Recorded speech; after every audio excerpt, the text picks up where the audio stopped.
Good evening and welcome to a later evening edition of the Johnny Cleveland podcast. Hello, everybody. Welcome. Yes, I was planning on being here yesterday, but I needed to fully recover over the last 24 to 30 hours after the Browns did not win. They did not defeat the New York Jets like we had all hoped. We hoped that we would be having a Victory Monday celebration of not only the win, but of a first playoff for the Browns since 2002. That did not happen. The Browns lost yesterday against the Jets 23-16. And we have lots to talk about. I wrote an article just recently for clevesporttalk.com that came out this morning. Take a look at that. A wonderful group of writers that write about all sorts of things related to Cleveland sports. Right now, of course, we're talking Browns. We've got the Cavaliers, who are off to a hot start. We're going to talk about that shortly. We've got the Ohio State Buckeyes playing Clemson Tigers later this week on Friday, New Year's Day. So we'll get into that a little bit, but our focus right now this evening is on what the heck happened to the Browns yesterday. Well, we all know kind of where it all started. Crazy evening that previous Saturday afternoon and evening prior to the game yesterday.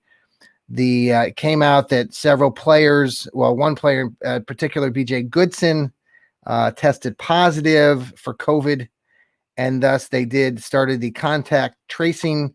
And late that Saturday afternoon, it was discovered that the entire starting receiving core for the Cleveland Browns, including Jarvis Landry and Hollywood Higgins, were not going to be able to play, that they were going to be kept out of the ball game. So the Browns lost 4 of their main receivers. They also lost 2 of their linebackers, including BJ Goodson and Phillips, drawing a blank on the Phillips first name.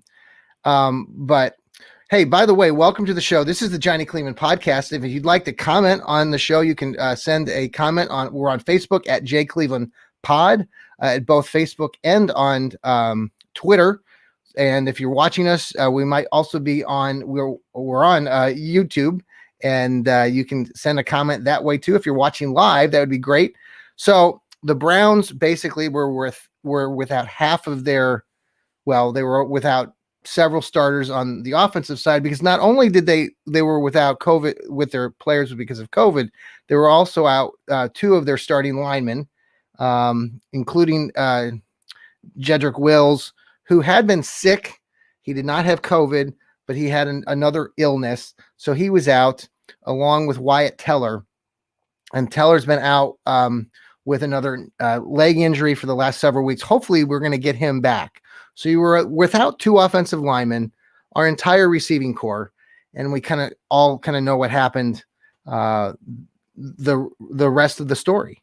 The Browns coaches the players did not have time to throw in an entire new offensive set, and there wasn't enough time to plan. It sounds like the team had a walkthrough in a hotel parking garage at 8:00 in the morning with several of their new players. So all those things did not bode well.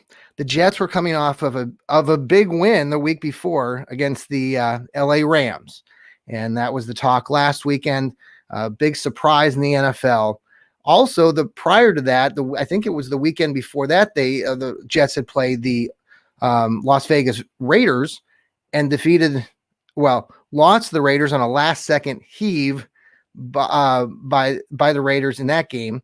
And so really, the Jets have been playing pretty decently. And to be honest, I mean, their defense yesterday, there's a lot of reasons for their defense looking far better than they really have been all season. Obviously, they hadn't won a game until the last couple of weekends. But I wrote about this in my article this morning, again, for clevesporttalk.com. And, these are those moments that happened yesterday, everything that happened. There's no way that the coaches and the players could not have been affected like we were as sports fans going, oh my God, what the heck? And that's basically what happened to them. They're having to play another pro team, and on any given Sunday, I don't care if you haven't won a game, those players are getting paid to play. And if you listen to the other games this weekend, like JJ Watt for the Houston Texans, if you get a chance, go listen to his post game. They got beat by the Cincinnati Bengals yesterday down in Houston, and JJ Watt talked about just that idea about how we're professional athletes. We get paid to play this game, and we get paid lots of money to impress and entertain the fans. And so, I mean, the Jets, they had already lost the previous, they lost that on the number 1 pick, but they played tough. So, but let's focus on what the Browns didn't do, because with all of that, the Browns still just sputtered. And, for all the things that we've talked about, and I've written numerous articles, I've talked about on this podcast about our new coach, Kevin Stefanski, and what he's brought to the team. And I think that all those things are still true. But even Coach Stefanski admitted yesterday, he even admitted today that he got out coached. He didn't have a lot of prep time, but things that really stood out. I've said many times on this podcast about how, or especially early on this season, the Browns didn't need to do a whole bunch with Baker Mayfield at quarterback and throwing the ball all over the field, because they have Nick Chubb and Kareem Hunt, and they, for the most part, they have come into the league third in the league and rushing, and it was non-existent yesterday. Now I know that the Jets are, got 8 guys in the box. They got the corners. I watched some things earlier this evening about their corners for the New York Jets. Just, they weren't defending our receivers that just got picked up off the street. They were, crashing. They were blitzing. I mean, all of the Jets were coming in to defend the run. The Browns ended up with 45 yards rushing. The biggest run, I think, was by Nick Chubb. He had a 16-yard scamper at one point, but it was non-existent. And I know that the Browns got down early, and they really just started forcing Baker to throw. Baker ended up throwing the ball 53 times. Now, I wrote a few weeks ago about a game 30 years ago where a lot of you remember this game when the Browns played the Jets in the 86th season in 1987, double overtime win over the New York Jets. Bernie Kosar was in his second season. They ended up winning that game. But during that game, if you actually go back and watch it, Bernie Kosar did not have a very good game. He was 33 completions out of 64 passes. Unfortunately, they were able to pull the game out in double overtime. But when you see a quarterback, I don't care who you are, you throw the ball over 50 times. I think yesterday Ben Roethlisberger for the Steelers threw it 48 times, 49 times, and they were able to get the win. But Baker threw the ball 53 times. The Browns ran the ball 15 times, if you don't include Baker Mayfield scampering a few times.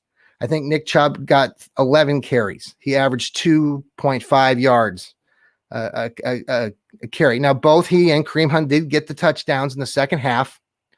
And, but it was just, I think a lot of us thought, because of what we knew, and some of us know a little bit about football, and just the idea that, the Browns would rely more on Nick Chubb and Kareem Hunt. And if they weren't going to run the ball, maybe they would give them more screen passes. And they did do that a little bit, but I don't think enough. And throwing the ball 53 times. I mean, that first series, I think they threw the ball every time.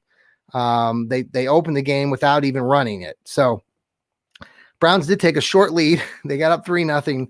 Then what's not being talked about a lot too is our defense. And I've talked about this too. Our defense is going to give up points. You guys know that if you watch the Browns all season, the Browns defense gives up points in big chunks. What the Browns have relied on up until the last couple of weeks are forcing those turnovers, interceptions, getting fumbles. And the Browns have been non-existent on that. And, they got a win against the Giants last week, but this week, they played a pretty decent quarterback in Sam Darnold, who found the gaps, found the miscommunication amongst the Browns secondary again, just, missing assignments and getting, they got kind of that first touchdown for the Jets was on that lateral back, and then they threw the ball down the sideline for the first touchdown for the Jets. The other two were just broken coverages. Guys are just wide open in the gaps, and the defensive side of things is just not that very strong. So, Browns were able to work their way back into it though, and I was like many of you was watching the Browns game. I was at a local sports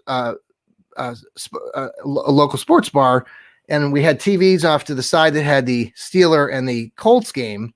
The Colts are winning that game against the Steelers at one point. What is it? 24-7, I think. And the Steelers started coming back. Then the Browns were starting to come back. So if you were following kind of the playoff scenarios, if Cleveland could pull off the win yesterday and the Steelers could pull off the win and beat the Colts, then that would guarantee the Browns a playoff spot yesterday. So I was starting to get a lot of you like you were. I was thinking in the back of my mind, boy, this is working out great. Pittsburgh took the lead late.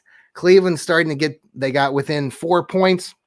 Again, they gave up an additional field goal. So there was a 7-point difference there. Browns finally got the ball driving, looked very much in control. Like, they got down to the 15, 16 yard line, and Baker missed a pretty decent throw to the new kid, Bradley, who the ball hit him in the hands.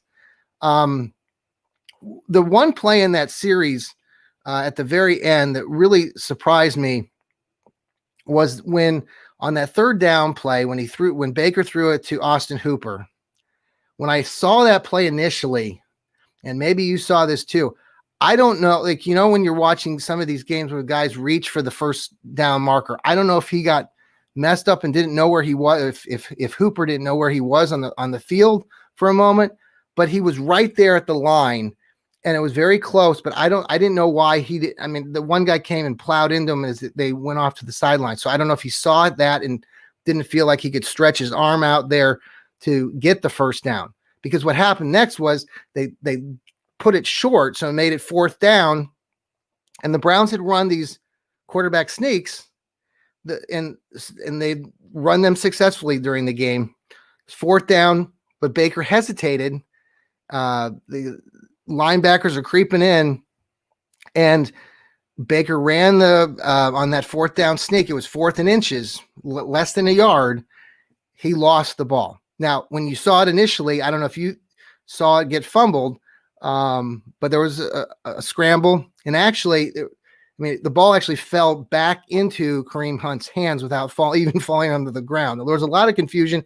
The sports bar I was at, a lot of people were like, what, but inside 2 minutes, the only player that can advance the ball is the guy that fumbled it, and that was Baker, and Baker lost the ball. Baker had 2 other fumbles previously during the game that led to 9 more points for the Jets. If you go back and look at the previous possessions so that didn't help.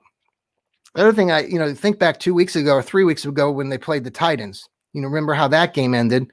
All Baker needed to do was get the sneak, and he thought he had it, and he fumbled the ball on the sneak, gave the Titans a chance to score, which they did. Browns were able to hang on in that game. But again, Baker's not managed the ball in those key moments. I give all credit to Baker though. He stood there after the game yesterday. He failed the team, he said. That's what he said. And I really truly think that the kid, he works his butt off. He's a very emotional guy. I've heard a lot of other takes about Baker, which sometimes I agree with a little bit on their assessments about how Baker can be up and down, and being up and down is okay, But if you're an NFL quarterback, long term, you're going to have to learn how to kind of temper those emotions. And that's kind of what I, have seen with him. He has a lot of highs and he has some lows. I like the fact that he took accountability. Stefanski also took that. Today was very interesting too. Stefanski today, in defense of the game, he was talking about how he looks at results, and he acknowledges that, he's again said that he got out coached, and he's got to do a better job of kind of quickly making those assessments. Obviously, they had less than 24 hours to make changes to their offensive sets. But, this team, and what I wrote in my article this morning, again, focuses on 1-0, right? You win the week. Now, I thought it was a little twist when Stefanski today in his press conference said that we're not going there yet. And I'm thinking, because do you just move on to the next, it's Monday. But he said he wants his players and his coaching staff to really own what happened. So he almost basically, the thought I got from him was like, we're not moving forward until you take the next 24 or 36 hours and really take in and think about what just took place, which hopefully it works out. He didn't just say, we're going to put that beside us, or behind us right away. But he really talked today at the press conference to the folks that were interviewing, and he says, we really need to own this today and really think about it, the players and the coaches. So we'll see how he transforms that going into tomorrow, and especially Wednesday. I think Wednesday they get to start practicing again. I believe Wyatt Teller hopefully will be coming back. And if all things are good with the other players that had to sit out because they were around other players that had COVID, players like Jarvis Landry, I believe they can practice starting Thursday. So it'll be a very big week, won't it? I think a lot of us will be on pins and needles all week. What I really focused though on when I wrote this morning, again, this is different. And I think you as a Browns fan, if you're listening to this, acknowledge, most of you who, especially in my age bracket, can recognize that this team is different, that this coaching staff, these players buying into where they are, they've got 10 wins. That means that they're pretty good. So we need to give the Browns credit. We haven't had a 10-win season since 2007. So this is very important. You try to keep that in the back of your mind. Boy, I hope, right now, depending on what happens tonight, I know the Bills are playing the New England Patriots. It sounds like, depending on some of that, Pittsburgh could very well rest several of their key players, like their quarterback, Big Ben. But I think Browns are favored by 6.5 or 7 points going into the game, which is just crazy. You don't see that kind of stat line from Vegas this early in the week, but they must expect that Pittsburgh's not going to be playing any of their players of importance. I think the Browns will be very focused. I think the fact that it's at home, there will be 12,000 crazy, delirious Browns fans. Well, maybe some of those fans might be coming in from Pittsburgh, but have you seen the price of those tickets, by the way? I had a chance to go to the game a couple weeks ago, the Ravens game. I was talking to my cousin recently too. He's got season tickets up at the stadium too. They, like many of us, we passed on our season tickets this year, and we're holding them for next year. But his season tickets, he was looking at the price that they're offering for those specific seats. He's got this box seats in the club area, I think the 300 level. Those seats are going for $1,500 a piece for this game on Sunday. And even the tickets up in the upper deck where I usually sit, those tickets, I checked those out. Those were going for anywhere between $500 and $600 a piece. So I don't know if you want to chuck up, $5,000 with your family to go watch the Browns and the Steelers. But if you've got it and you want to go see that game, that would be great. but a lot of money being spent on those tickets. Can you imagine what's going to happen if the Browns do make it to the playoffs? Now, I don't think there's a chance for them to have a home game. That might be a stretch.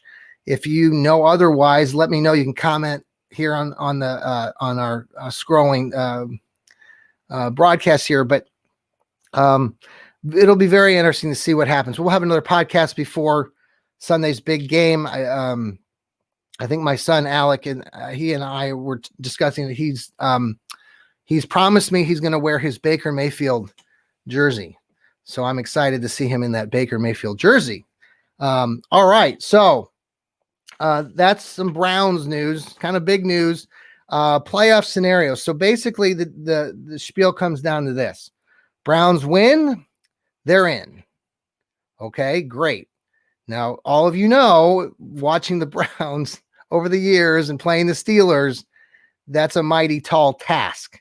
And I don't care if the Steelers are playing Mason Rudolph again. It's still kind of in the Browns psyche. I expect the Browns are going to pull this one off because they have a better coaching staff and a better Browns culture right now. But we'll have some better predictions on that later this week.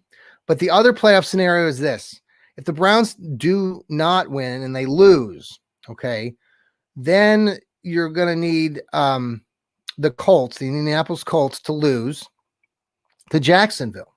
Now, Jacksonville has one win, but that one win is against the Colts. So they know how to beat the Colts, and they did it once. How hard do you think Jacksonville is going to play? They're already secured their number one draft slot to get Trevor Lawrence out of Clemson for their quarterback for next year. I expect Jacksonville is going to show up. How did Jacksonville play the Browns this past season? Pretty darn well. If it weren't for a few late heroics by Baker Mayfield and Jarvis Landry had the game of his season down there in Jacksonville, we may have lost to Jacksonville too as Browns. So I would not underestimate Jacksonville coming out, at least giving up a good effort. Now, if the Colts win, then you're going to need some other kind of crazy stuff, but it's not out of the realm of possibilities. You would need the Titans to lose to the Texans. Now, keep in mind, the Texans are floundering, but they still have Deshaun Watson, and they still have J.J. Watt, who gave a very inspirational speech. And I imagine he gave one heck of a speech to his teammates, too, to get up and play their butts off this last game of the season, because they're getting paid to play they're pro athletes. So if the Texans can somehow beat the Titans, I think the game's down in Houston. And then you need Miami Dolphins, and you need the Baltimore Ravens to actually win. So Ravens, I'm double checking on who the Ravens play. Anybody know? If you want to send me a comment. I know the Dolphins play the Bills. So if the Bills can win tonight's game, they might rest some players. Dolphins can beat the Bills. Then that would mean that the Titans, who maybe will lose another game, would finish with the same record as Cleveland if Cleveland were to lose. So both those teams, they would be the only two teams in the mix that would be 10-6. And because the Browns hold the tiebreaker and they had beaten Tennessee a few weeks ago, Browns would be in. So did you figure that all out? Is your head spinning? Like I know some of your heads are spinning. Like I said to some folks earlier tonight, my head has been spinning for the last 3 weeks. Well, all season. So it usually happens for 17 straight weeks as a Browns fan. We live and die with our Browns. We bleed orange and brown. So go Browns this weekend. We'll have more on the game as we get closer to that great moment. Okay, so just a few other things. We talked about mentioned the Cavs earlier. The Cavaliers are off to an amazing start. There are 3 wins and 0 losses. Yes, they are undefeated.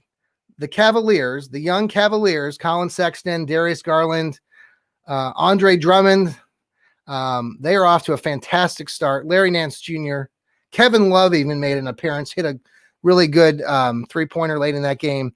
But Darius Garland and Colin Sexton are really, really impressing me. And the fact, I think they've been off basketball for a long time with everything with COVID, but this team has had a chance to really gel. They're very young.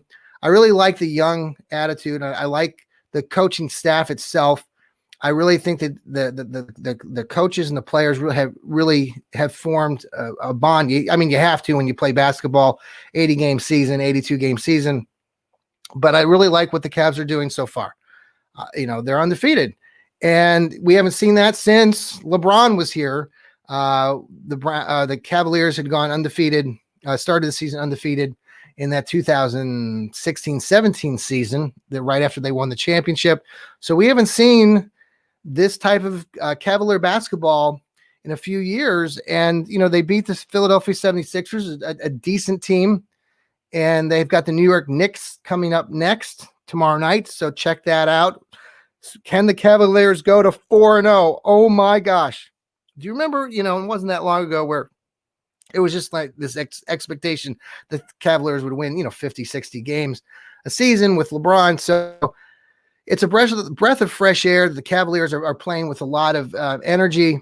I thought, I've said this since last year too. I thought the Cavaliers played really well. I think that, I know they lost a lot last year, but I expect the more that they win now, they're 3-0. If they can get to 4-0, that's a step closer to getting, 30 wins. Potentially could 40 wins. Could a 500 season be in the marks? Could they get that last playoff spot? Nothing's holding anybody back right now, right? We're going to go into 2021. So who knows what's going to happen in 2021? What a heck of a 2020, right? All right. Other big story here before I leave you. We've got the Ohio State Buckeyes playing the Clemson Tigers on Friday, January 1st. The game will be the second of the semifinal games. In the first semifinal, it'll be Alabama against Notre Dame, the Fighting Irish. The Dabo Swinney, my most unfavorite I think he's just very overrated and he's full of himself. Dabo Swinney continued to come out today, and he gave his reasons why he had ranked the Ohio State Buckeyes number 11 in the final college football poll. He basically said that if the teams hadn't played more than 10 games, then none of those teams he ranked in his top 10, which is fair. But I just don't. If you start reading stuff on Dabo, I just think he's an arrogant person. What really bothers me even more, and I've shared this on other venues, but now he's warned, I'm not going to get into a lot of the COVID stuff, but we've talked about masks, please go out and make sure that you're wearing your mask and social distance. And I think all those things have been very, very, very, I see a lot of good things with that, especially the last several months. But as far as these college coaches are concerned, especially these football teams, Clemson is terrible with following guidelines. Dabo Swinney was wearing a mask, but his assistant coach Brent Venables, the entire game, the defensive coordinator for Clemson, the last game that they played, never wore a mask. He had something on his neck, but it was never at any point when they were. And even I was watching, like when they would show like a play, I was actually looking on the sideline to see if maybe he pulled his mask up while the play was being run. He wasn't, unlike the NFL, which is being very demanding of their coaches, and that they're following these guidelines, and they're fining these coaches, thousands of dollars if they don't follow through on certain steps. The NCAA, they're not. Tell if you know what they're doing, how they're penalizing these coaches. Please let me know, because what I have found out is they're doing absolutely nothing, which is just a tragedy and an embarrassment. I don't have any respect for Clemson. I haven't had any respect for them. I think there's a lot of interest. No, we can have a discussion about how every great college football program like Ohio State, they all do things that maybe they shouldn't do, but I don't know enough about it. I just know when you watch Clemson and you read about them and all the things that they do to, that aren't always on the up and up. So it'll be very interesting to see kind of what happens on Friday. I think the Ohio State Buckeyes have been restricted in their season. Their 6 wins. What you have seen, what I've seen so far, the Buckeyes has not been overly impressive, but the Buckeyes have played Clemson last year, should have won the game against Clemson a year ago. Both teams are practically the same with a lot of their players. Obviously players move on, but Justin Fields should have a good game on Friday. I expect the Buckeyes are going to play well. I think that they'll rise to the occasion. And so we'll see. So anxious to get that one off. By the way, speaking of little Buckeye news, Urban Meyer, if you have not heard, the rumor mill is that Urban is he's being recruited by the Jacksonville Jaguars in the NFL. And could Urban go back to Florida and coach again in the NFL? And would he have control over the Jacksonville Jaguars just beyond just coaching? Would he have another part in the team? I've heard that could be a potential mark. They're also going to get the number 1 quarterback, probably Trevor Lawrence out of Clemson, to build their future team around. So I'll be anxious to see what Urban does. I get this vibe when I listen to some people that know Urban generally from working here in Ohio at Ohio State, that could be a real possibility. So stay tuned to that. And so lots more that we'll look at later in the week. We'll probably come back to you on a Thursday or Friday before the big semifinal game, and we'll do a little preview of that game. We'll do a little preview of the upcoming big Browns Steelers game. Can't wait, folks. Can't wait. Go Browns. Thank you for joining me this evening on the Johnny Cleveland podcast. Always enjoy trying to bring a smile to everybody's face, and hope you enjoyed the last 30 minutes. All right. Hey, we made it 30 minutes. All right, everybody, take care. Have a great evening, and we will talk to you later this week. Remember, we got the Browns coming up. We got the Buckeyes game. So everybody have a great night, and remember to keep smiling. Take care.